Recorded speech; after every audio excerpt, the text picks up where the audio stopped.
All right, Peer TCG here, back with a deck profile. This was a highly requested deck profile from a couple of the feature videos we had.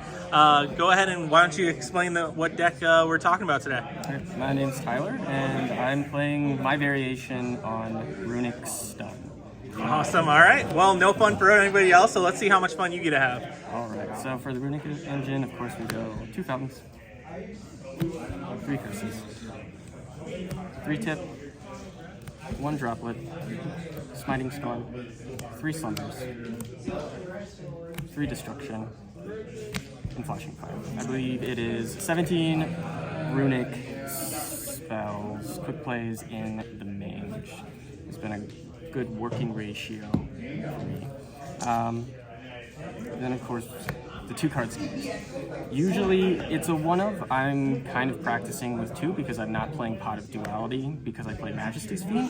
But this is a really good card because it can allow us to loop certain runic spells like Tip or Destruction, which comes really in handy because I'm playing 5 Rainbow Magician. So this gives you a lot of value over a certain period of time. The downside is it does take a slot, so you kind of have to be careful. Depending on what the matchup is and what floodgates you need on the board. But this is a really good card for consistency and looping runic spells. Of course, terraforming. There we go. 1 duster. Main board duster? How's that been working?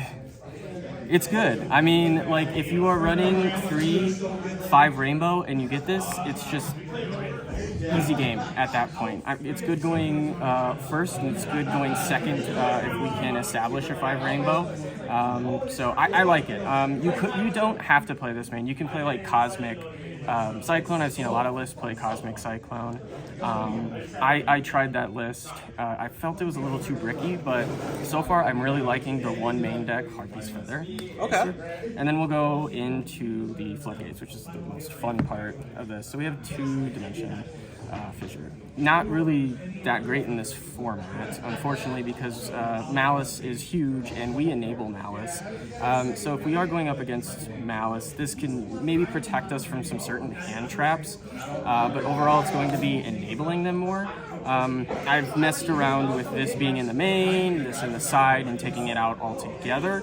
Yeah, it's terrible going into Malice, but I think everything else is really nice, and it also helps versus Effect Veiler, versus Droll, versus Ghost Ogre. So it's really good reactive Floodgate as well. And then of course we do the 3 copies of Messenger of Peace.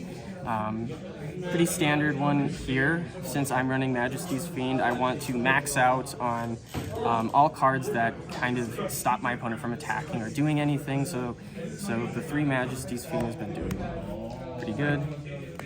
And then of course, Majesty's Fiend.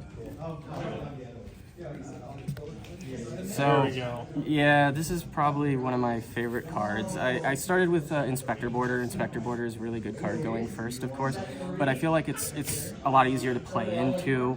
Once they get enough bodies on board, they start going into link plays that gives them an effect. One effect can snowball into a lot of other effects and stuff. This is Featherstorm, and I play a lot of Fluanderies, and this is essentially Featherstorm on legs, and it's really fun. And it's very easy to get out because every single quick play spell gives us the ability to special summon an extra body. So you go into it, and then you tribute summon, and it just happens. There's not a lot of effects, I don't think, other than like Solemn Judgment effects that can deal with it, and it can sometimes instantly crack your opponent's board. So it's amazing going first, and it's amazing going second. There's a little bit of setup, but I think it's worth running the card.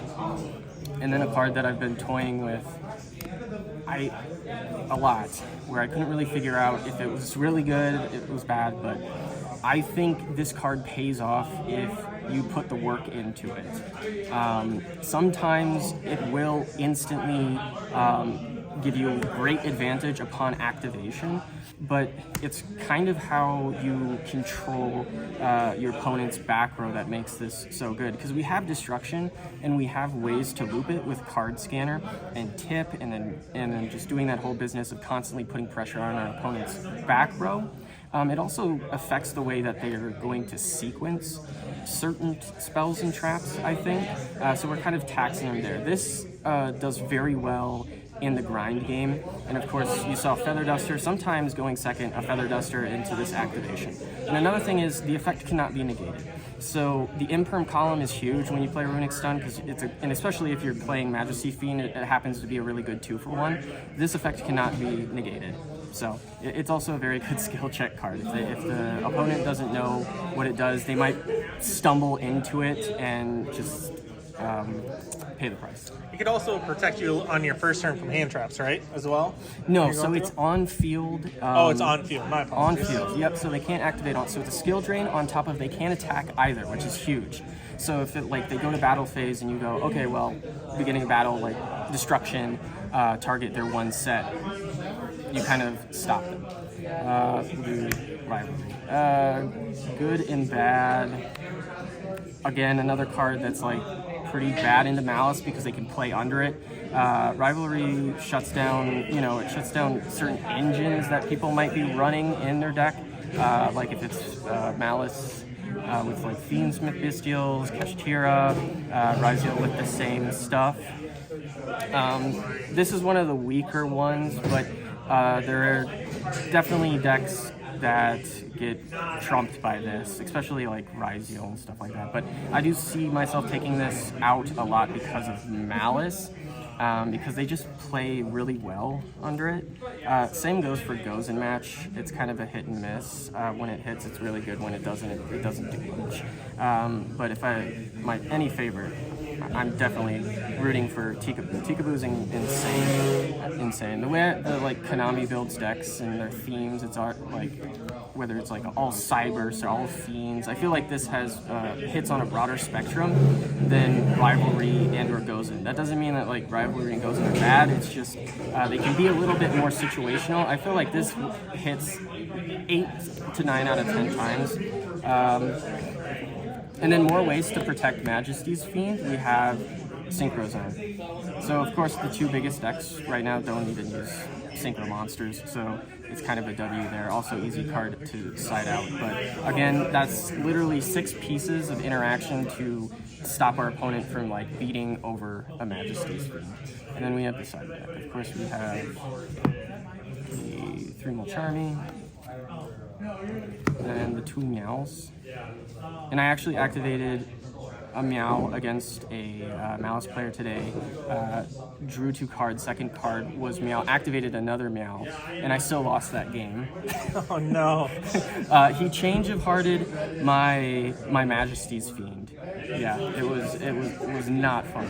And then of course my favorite board breaker, like you can run Lava Golem, you can run Sphere mode. Lava Golem says you can't normal, right? Or you can't special after using it? You can't normal something. Yep. Okay, so that kind of messes with your line here. But yeah, Evenly is one of my favorite board breakers too. Ratio with my Solemn Judgments might be a little bit weird. I only run 2 just because I'm like frantically trying to make space for the Malice matchup. So definitely can change, but 2 is where I'm at the moment. Of course, Malice matchup, again, I need something to replace bad cards like Gozen and Rivalry, which they can play well under. Something like this is just going to give me way more value over the course of a game. And then of course 2 Artifact Lancia. I'm trying to find a way to get into like 3 copies side. I think if you really want to play this deck right now in this current meta, you have to probably just unfortunately play 3 of these. It just does suck because it does shut you down, because the condition for Runic spells is you have to banish. So this is like you're caught in the crossfire. This can be used against you as well, but of course if you get into it, if you draw into it going second against Malice, like you're doing very well. Well, of course we'll just go extra. Munin is silly. This allows us to win into time because on the end phase, yeah, 3 Munin. My extra is pretty scuffed, but Munin's great. Munin gets us into time. Also protects us from targeted anything targeting our Runic permanents. Vanishes. Then you have Hugin. Hugin's awesome. because he gets us into our field spell. You generally don't want that. If we're committing to a Hugin line to get into Runic Fountain, we're not doing well because it's very easy to counteract. But the fun thing about Hugin, of course, in stun is he protects our back row, so that's really great. On top of that, his replacement effect or continuous effect is not an activated effect, so it works under Majesty's Fiend / Inspector border. So that's why that's so good.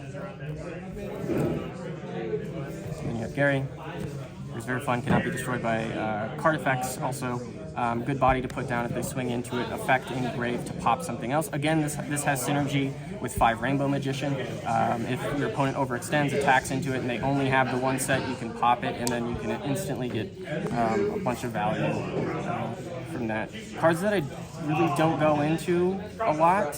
If I go into Frecky, it's mostly just for an extra body to tribute summon into Majesty's Fiend. Of course, I have SP as well. Typhon, always a good card. Don't use it much.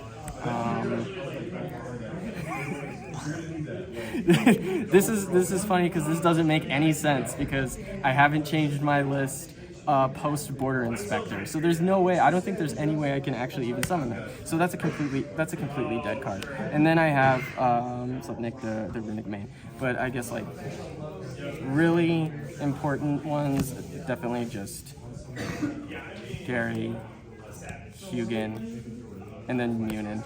You can also, a fun thing, if you really want to run a card like Power Sync Stone, Munin can enable that card by activating on the end step and putting a counter, so your opponent in theory only gets 1 monster effect.